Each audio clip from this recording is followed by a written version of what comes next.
Imaginez combien d'idées j'avais sur les musulmans avant de vraiment prêter attention à ce qu'ils avaient à dire. L'une des plus importantes, sans aucun doute, était cette histoire de sacrifice d'animaux. J'ai grandi en entendant que les musulmans maltraitaient les animaux et étaient cruels lorsqu'il s'agissait de les abattre. Et je l'avoue, j'y ai cru. Après tout, lorsque vous ne voyez qu'un extrait de vidéo ou un titre sensationnel, il est facile de penser que vous savez déjà tout. Et puis, un jour, la vérité m'a frappé en plein visage. J'étais au Moyen-Orient, juste au moment d'une des plus grandes célébrations.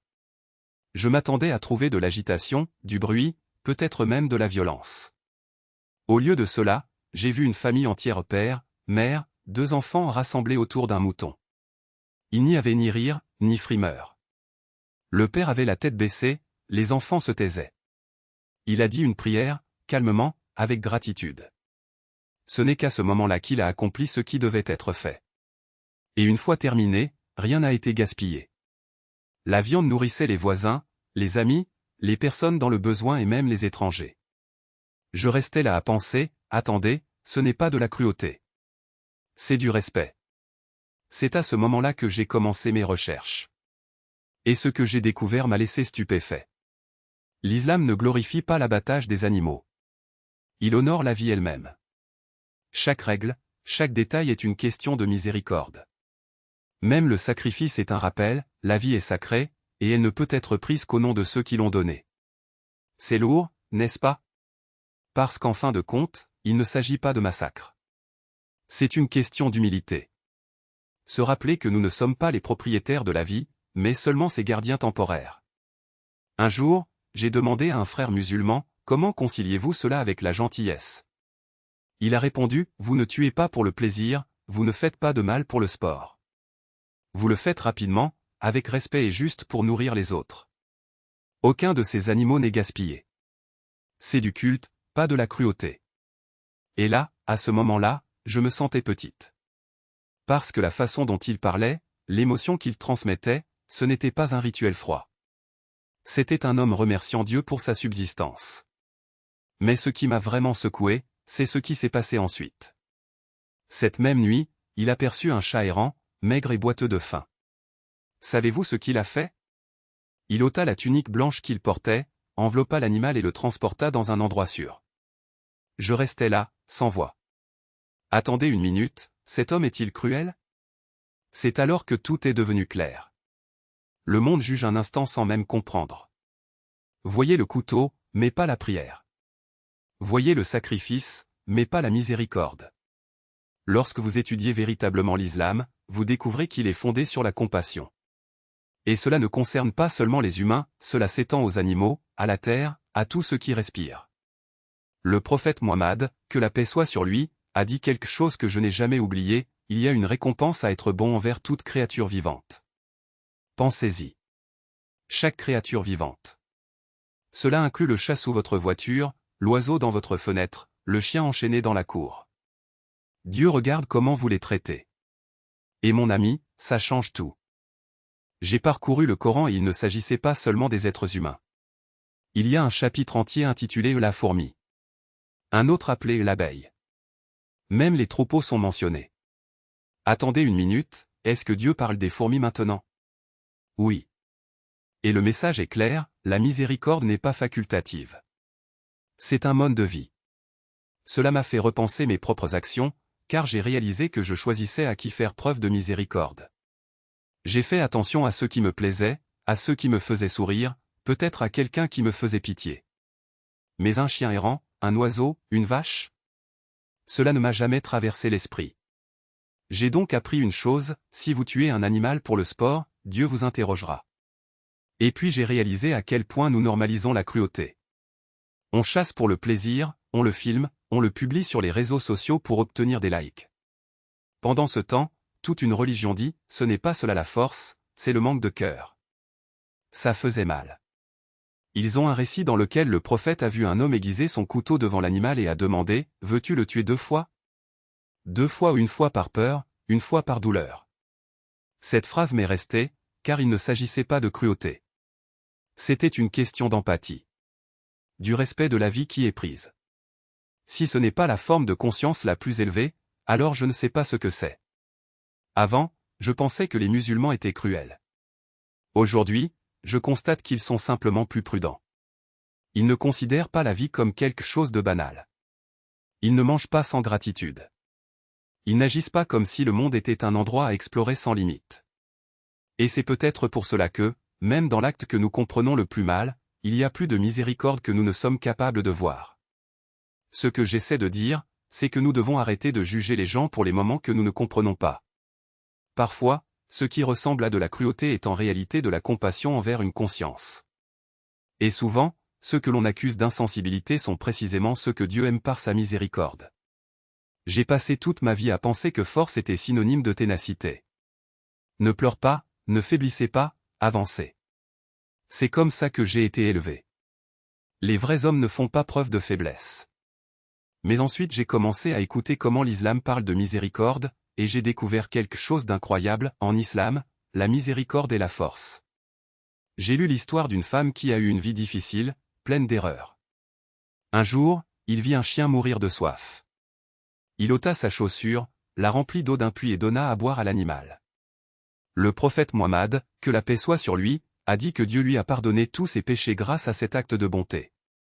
Pensez-y, une femme qui a fait beaucoup d'erreurs, qui a fait de mauvaises choses, a gagné le paradis en ayant pitié d'un chien assoiffé. Cela nous fait nous arrêter et réfléchir. Parce que, dans ce monde, les gens veulent vous juger sur votre pire moment. Mais Dieu peut vous racheter par les moyens les plus doux. Je me suis demandé, Steve, qu'est-ce que Dieu regarde? Vos trophées, votre compte bancaire, votre renommée? Ou comment traitez-vous ceux qui ne peuvent pas redonner? C'est à ce moment-là que j'ai commencé à voir les choses différemment. Beaucoup de gens pensent que le pouvoir, c'est le contrôle. Mais le véritable pouvoir réside dans la retenue.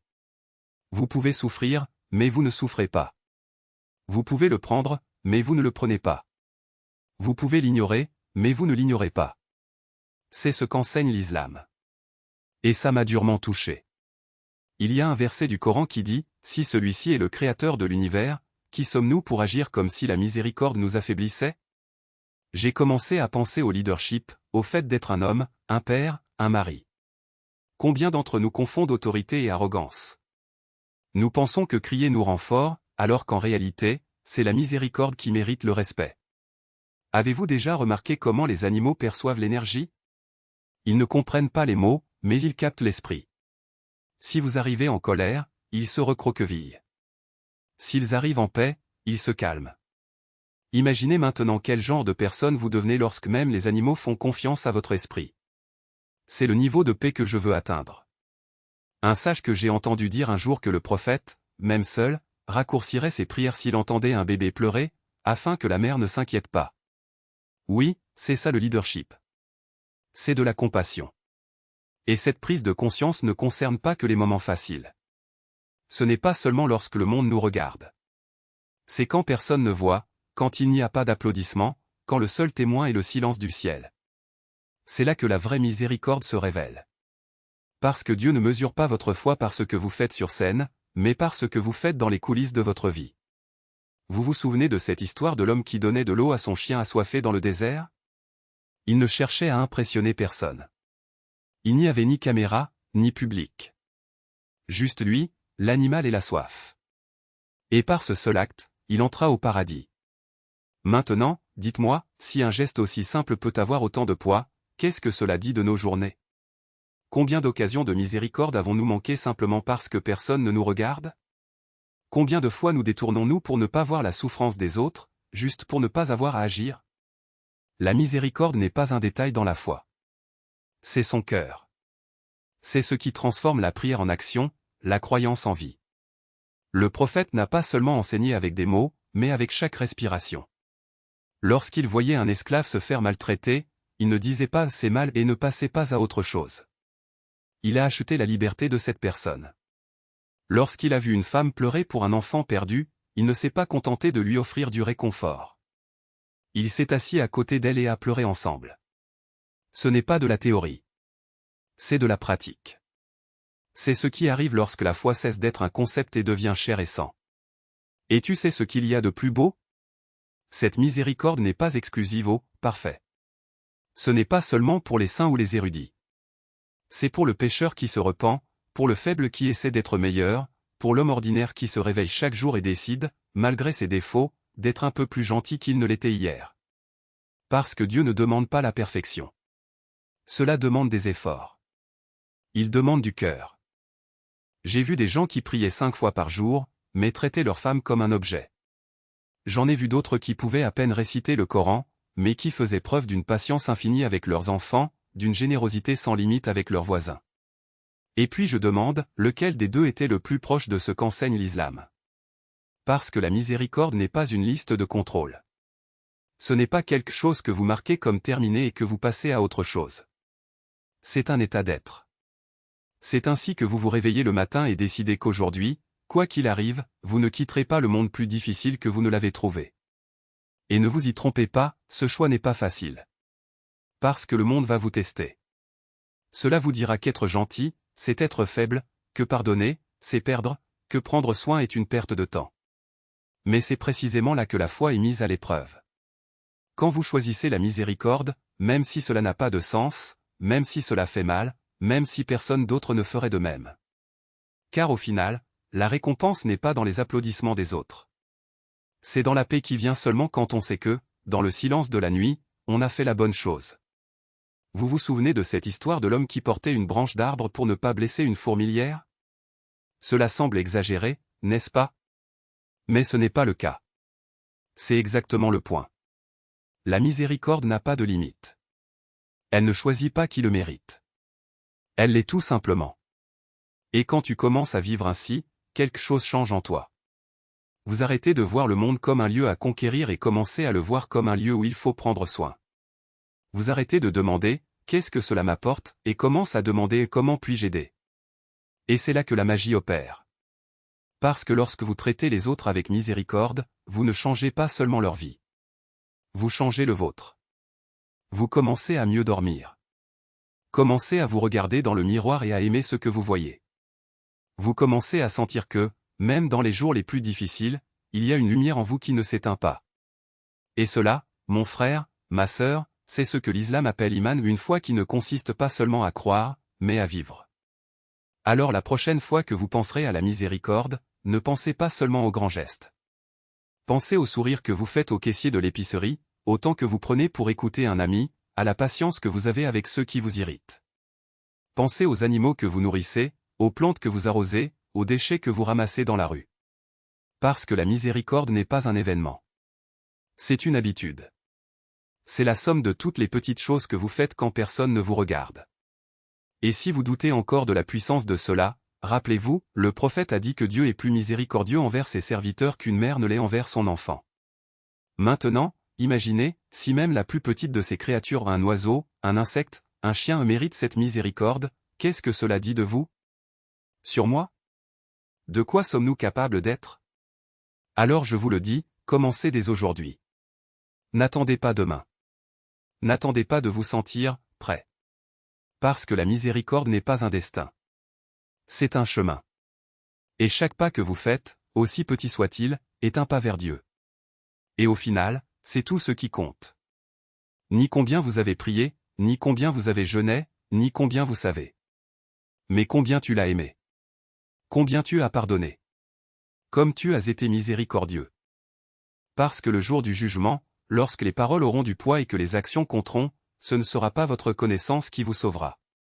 Ce sera votre miséricorde. Et si vous ne me croyez toujours pas, croyez en Dieu. Parce qu'il nous l'a déjà dit, en termes clairs, et ma miséricorde embrasse tout. Coran 7, 156. Et s'il est ainsi, qui sommes-nous pour être différents?